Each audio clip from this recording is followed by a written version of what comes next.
Ain't I a woman, Sojourner truth?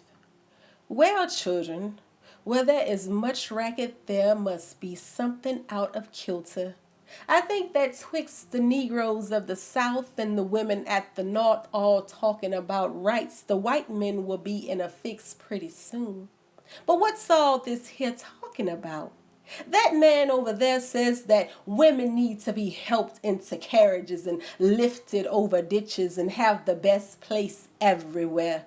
Nobody ever helps me into carriages or over mud puddles or give me any best place. And ain't I a woman?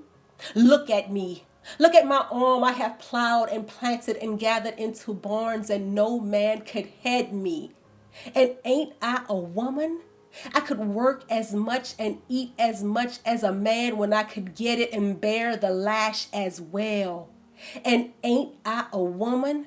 I have borne 13 children and seen most sold off to slavery. And when I cried out with my mother's grief, none but Jesus heard me.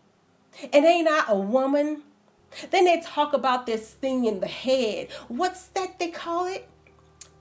That's it, honey.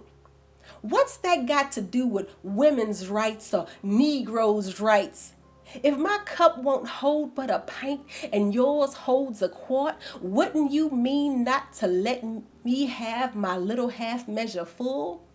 Then that little man in black there, he says women can't have as much rights as men because Christ wasn't a woman.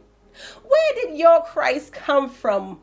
Where did your Christ come from? From God and a woman. A man had nothing to do with him. If the first woman God ever made was strong enough to turn the world upside down all alone, these women together ought to be able to turn it back and get it right side up again. And now they's asking to do it. The men better let 'em. Obliged for you hearing me.